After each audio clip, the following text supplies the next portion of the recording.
Assalamualaikum warahmatullahi wabarakatuh. Hamdan wa syukranillah. Wassalatu wassalamu ala rasulillah wa ala alihi wa sahbihi wa mawalah. Amma ba'du. Pertama-tama marilah kita panjatkan puji dan syukur kepada Allah Subhanahu wa taala yang telah memberikan kita kesehatan. Salawat dan salam marilah kita panjatkan kepada nabi kita yaitu Nabi Muhammad sallallahu alaihi wasallam, tak lupa keluarganya, para sahabatnya, para tabi'in, dan tak lupa kepada kita selaku umat yang patuh pada ajarannya. Semoga kita mendapatkan syafaat untuk nanti di yaumil kiamat. Baiklah ikhwah fillah, hari ini saya akan membahas tentang ilmu tajwid.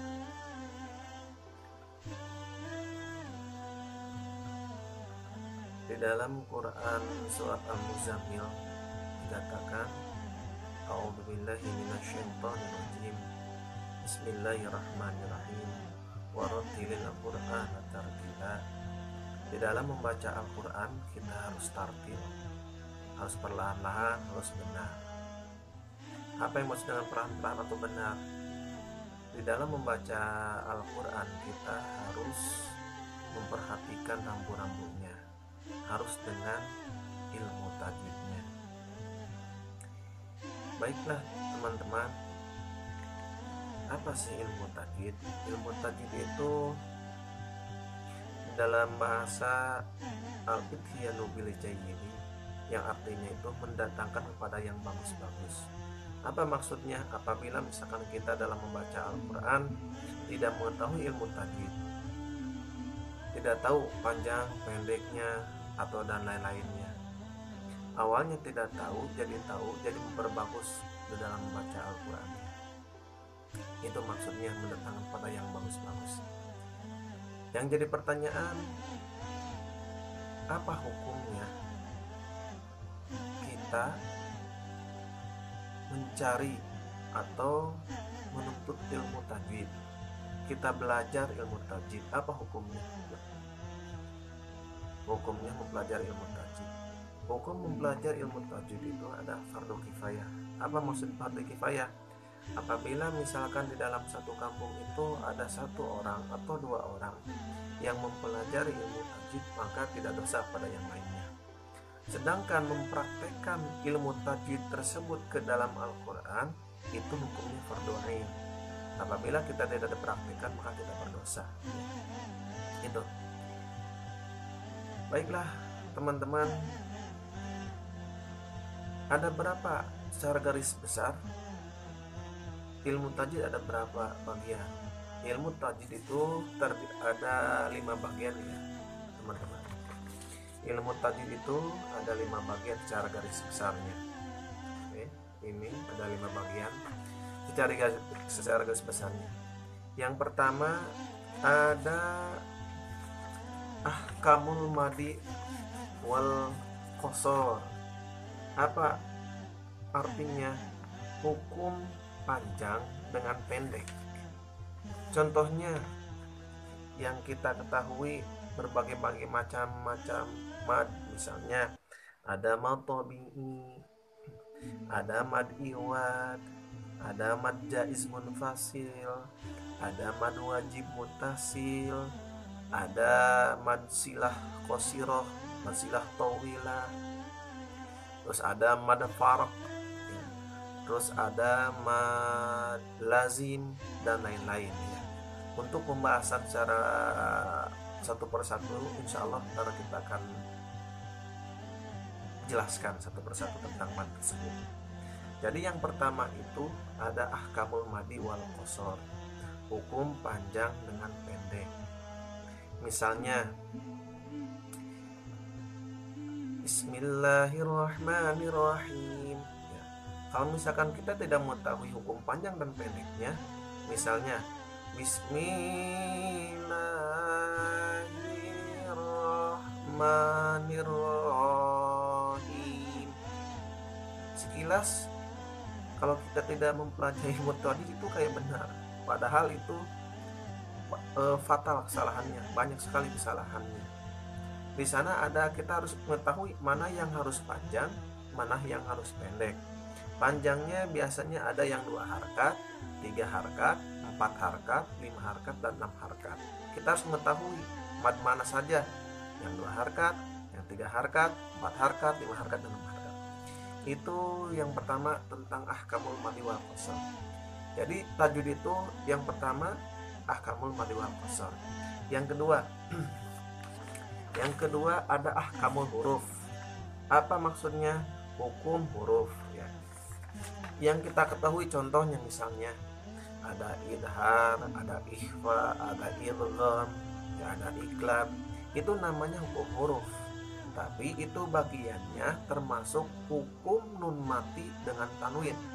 Ya. Hukum nun mati dengan tanwin itu terbagi menjadi 4 bagian yang tadi disebutkan ya. Terus banyak sekali tentang hukum huruf ini.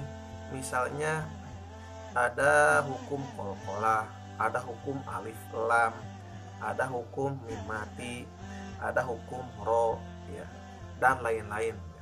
Untuk yang ini insya Allah kita akan bahas lain waktu ya, akan saya jelaskan.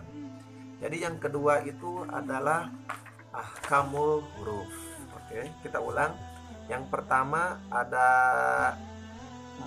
hukum mad wal qasar.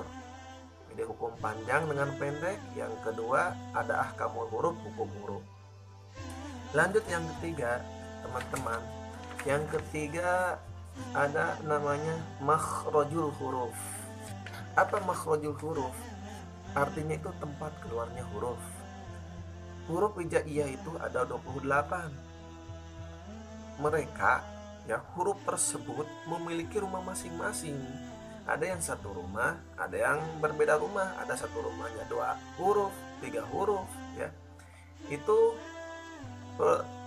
keluarnya pasti berbeda-beda ya. Misalnya ada makhrajul huruf tersebut ya, ada 17 ya. Jadi dalam mengeluarkan huruf itu ada 17 tempat.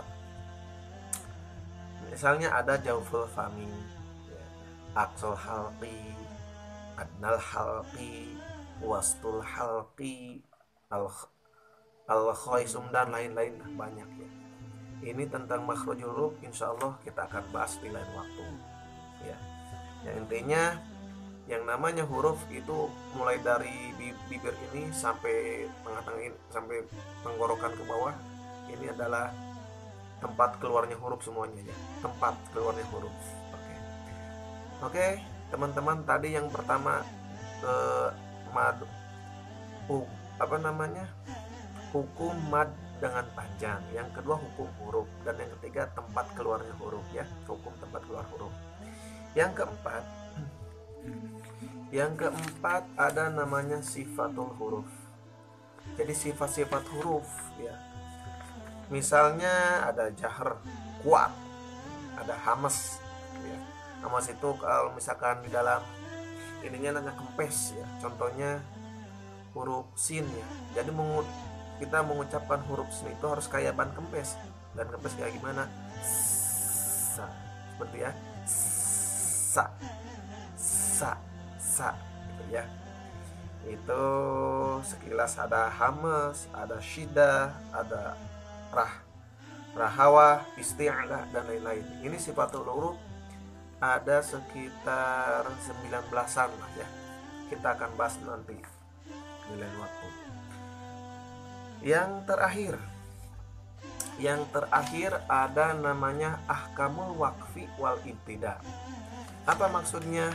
Hukum berhenti. Waqfi itu berhenti, ibtida itu memulai. Ketika kita membaca Al-Quran tidak sesuai wakofnya, berhentinya, maka harus ngulang lagi. Gimana cara mengulangnya? Harus ngulang atau harus dilanjutkan? Kita harus tahu ya. Untuk wakof ini terbagi menjadi 4 bagian ya. Wakof ini secara garis besar ada namanya wakof tam sempurna, ada kafi, ada hasan baik, ada kubih buruk ya. Biasanya di dalam Al-Quran sebenarnya kalau untuk memahami wakof ini kita harus mengetahui arti dengan makna dengan lafadznya. Apakah ini masih berhubungan ya, masih berhubungan atau tidak gitu. Tapi biasanya kalau di dalam Al-Quran itu suka dikasih cirinya itu huruf-huruf kecil. Misalkan di dalam Al-Quran itu kita sudah menemui huruf la kecil di atas dalam huruf Arabnya, la kecil. Terus ada kof, ada to, ada kola, ada ja, ya, dan lain-lain. Misalnya kalau misalkan huruf la itu termasuk wakof kobih. Jadi kalau kita berhenti di sana, kita harus mengulangi lagi. Kalau bisa harus menghindari. Jadi jangan berhenti di tempat sana. Itu ada huruf to itu bagus berhenti di sana, ada kola harus berhenti juga di sana. Ya, itu sekilas. Misalnya yang sering kita baca ya dalam surat Al-Asr, Bismillahirrahmanirrahim, wal 'asr, demi waktu asar, innal insana lafi khusrin, sesungguhnya manusia itu dalam kerugian. Kalau kita berhenti di sana, berarti semua manusia kerugian. Baik yang beriman, baik yang sholat, baik yang maksiat, yang berdosa, rugi semuanya. Padahal di sana itu tidak maksudnya kayak gitu.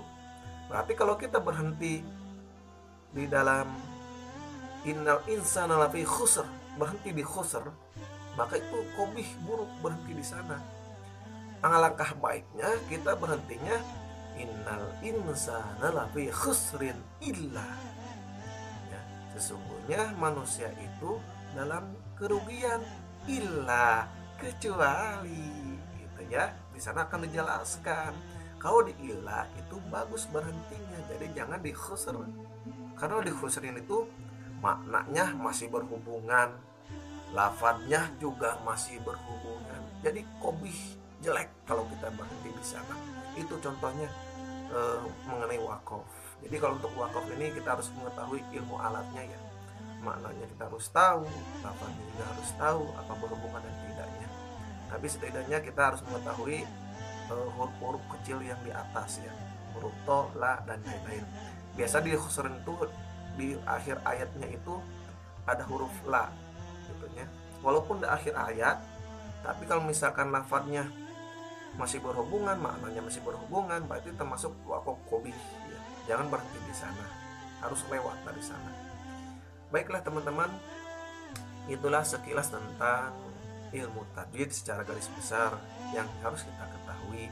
Ada 5 bagiannya. Yang pertama ada ahkamul madi wal qasar, hukum panjang dengan pendek. Yang kedua ada ahkamul huruf, hukum huruf. Yang ketiga ada makhrajul huruf, tempat keluarnya huruf. Yang keempat ada sifatul huruf, sifat-sifat huruf. Dan yang kelima ada ahkamul waqfi wal ibtida, jadi hukum berhenti dengan memulainya, kita harus mengetahui. Baiklah teman-teman, itu sekilas tentang penjelasan ilmu tajwid. Semoga ada manfaatnya, bermanfaatnya yang bisa kita, supaya kita bisa mengamalkan, supaya kita mengetahui secara garis besar tentang ilmu tajwid. Karena mencari ilmu tadi itu hukumnya fardu kifayah, namun mempraktekannya fardu ain, wajib sama kita harus mempraktekannya. Terima kasih telah menonton video ini dari awal sampai akhir, semoga ada manfaatnya. Akhirul kalam, wassalamualaikum warahmatullahi wabarakatuh.